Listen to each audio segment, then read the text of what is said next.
এটা কি বলুন তো? মাটি না, ছাই। হ্যাঁ, ছাই। ফারাক্কা তাপবিদ্যুৎ কেন্দ্র, ওখান থেকে ছাই নিয়ে আসা হয় গাড়িতে করে। কিন্তু ছাই তো উড়বে, তো উড়াইয়া দেখো ছাই, পাইলেও পাইতে পারো সেই সব গ্রাম যে গ্রামের মানুষ জন্ম থেকে মৃত্যু পর্যন্ত এই ছাইয়ের সঙ্গে বসবাস করছেন। মালদা দক্ষিণের ভোট এবার কোন দিকে যাবে? তৃণমূল, কংগ্রেস, বিজেপি? সেই মানুষগুলো ভোট দেবেন ছাইয়ের সঙ্গে বসবাস যাদের আজীবন। ফারাক্কা তাপবিদ্যুৎ কেন্দ্রের এই ছাই যে গ্রামে, মানুষের সঙ্গে কথা বলবো আমরা। সেই গ্রামের মানুষ কি ভাবছেন ভোটের আগে।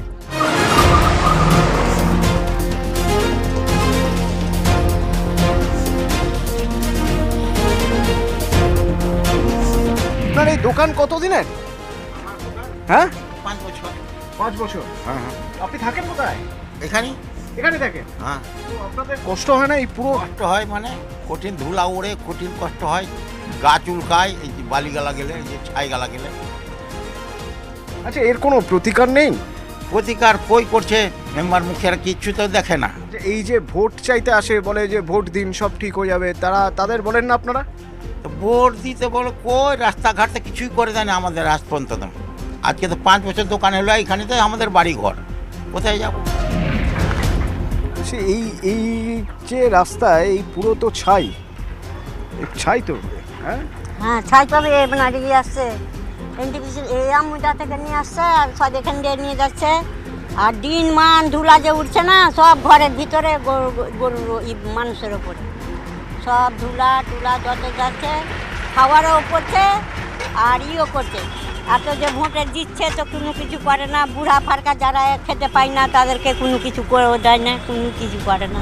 তো আমরা কী করবো, আমরা তো কিছু করার নেই। আপনার কত দিন আমরা ঘেরছি, ঘেরে বলছি ওরাকে দেখেন এরকমভাবে এরকম করিয়েন না, আমরা সব ভাই বেড়ামে যাবো। আপনাদের স্বাস্থ্যসাথী কার্ড আছে? হ্যাঁ, হ্যাঁ, স্বাস্থ্যসাথী কার্ড। স্বাস্থ্যসাথী কার্ড নিয়ে হাসপাতালে গেলে চিকিৎসা হয়?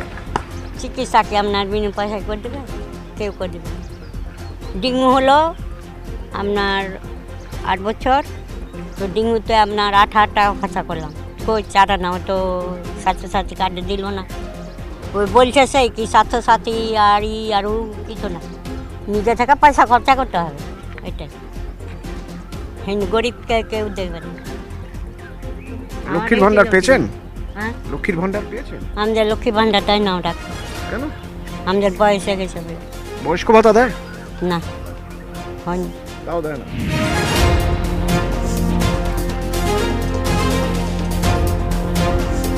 গাড়ি খেলাম, তারপরে জল দিল পরশু রাত থেকে। অতদিন তো ধুলাতে মরছি, আর ধুলাতে কতটা হয়েছে, লোককে মেরে ফেলবে ধুলাতে। খাওয়ার জিনিসে তো ধুলা হয়েছে, মানুষের গরিবের লেগে তো রাস্তা ধারে বসে আছে। নিজের বাপের জায়গায় থাকলে পর রাস্তা ধারে বসে থাকবে। আপনারা পান লক্ষ্মীর ভান্ডার পান না? না বাবা, বয়স ভাতাও নাই আর লক্ষ্মীর ভান্ডারও নাই। দুবার করলাম, সব কাগজপত্র সব ধরা আছে। বলছে কি সব করে নিলাম, উপরে নিচে করার পর বলছে কি হবে না মাসি। আপনাদের কোনো রকম কোনো সাহায্য কেউ কোনোদিন কিছু বলেনি?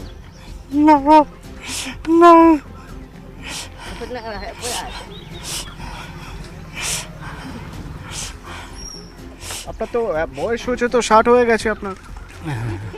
হ্যাঁ, বয়স্ক ভাতা কিছু দেয় না? কিছু দেয় না।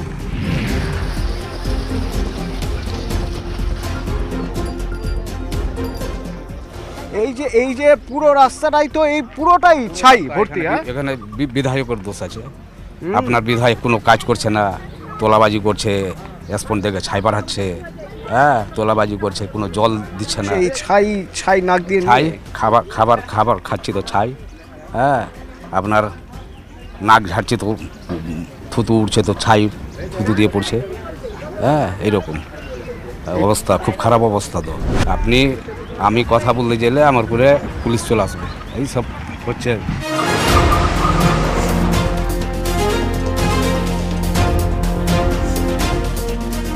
যেদিকে তাকাবেন সেদিকেই ছাই।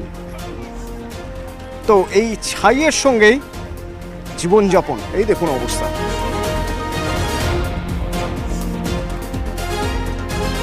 সারা বছর এই মাস্ক পরে থাকতে হয়। হ্যাঁ, মাস্ক পরে যেতে হয় আমাদের যাওয়া আসা।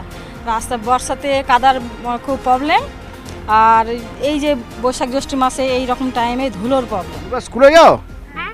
কোথায় স্কুল, কত দূর? High school. কত দূর এখান থেকে? এখান থেকে ঠিক তো বলতে পারছি না, এখান থেকে তো নিচে কিভাবে, হেঁটে? পঞ্চায়েতের কাছে। হ্যাঁ, হেঁটে যাই। হেঁটেও যাই, গাড়িও নিয়ে যাওয়া যাবে। এই ছাই ছাই খেতে খেতে? হ্যাঁ, ছাই আজকে থেকে খাচ্ছি, যখন থেকে জন্ম হয়েছি তবে থেকে খাচ্ছি।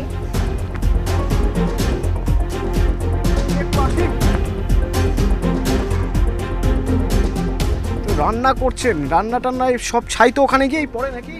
কি করবো তো স্যার, পড়ছে তো। হ্যাঁ, ঘর বাড়িতে হয়ে যাচ্ছে ধুলা মাটি সব, রাস্তার কানাতে বাড়ি ঘর আছে, তো কি করবো? মানে রান্না করেও সে ওই ছাই খেতে হচ্ছে? হ্যাঁ, ছাই খেতেই হয়েছে, ছাই না খেলে উপায় আছে আমাদেরকে? ছাই খেয়ে থাকছি, কি করবো? রাস্তার কানাতে বাড়ি আছে, তো কি করবো? এবার কোনটা যাবো বাড়ি ঘর ছেড়ে? ভোটের সময় তো ঠিকই বলবে এটা দিব ওইটা, তো আমাদের তো হ্যান্ডিক্যাপ আছে করা, তাও তো ভোটের সময় ঠিকই চেড়ে নিয়ে চল যাবে, আর এমনি কি দেখা শোনা তো কেউ নাই। তো এই বোধহয় সার কথা, গরিবের কেউ নাই, গরিবের ছাই অবশ্য আছে। রান্না করে সুখাদ্য খেতে বসলেও থালায় ছাইটুকু রয়ে যায়, কারণ ছাই উঠছেই।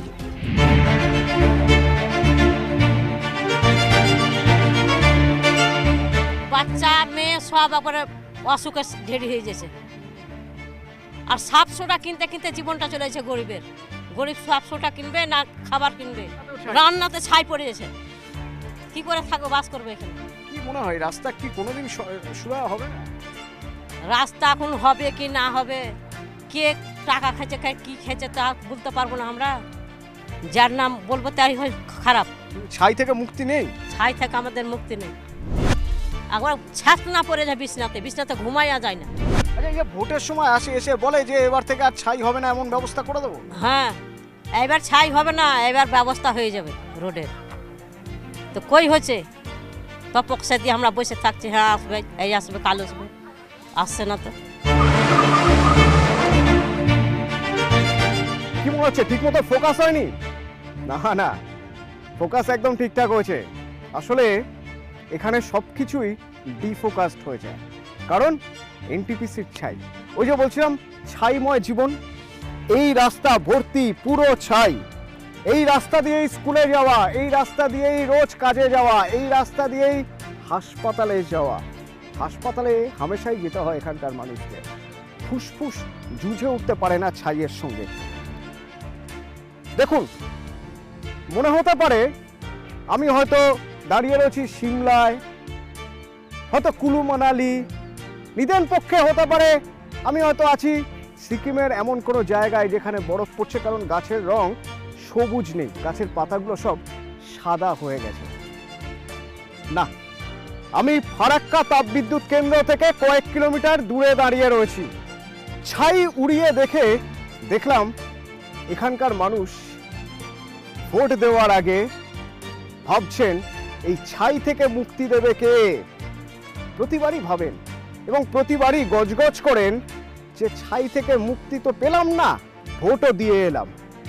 নতুন করে আশায় বুক বেঁধে মানুষ আবার ভোটের লাইনে দাঁড়াবেন, ভোট দেবেন এই আশায় ছাই মুক্ত জীবন যেন হয়।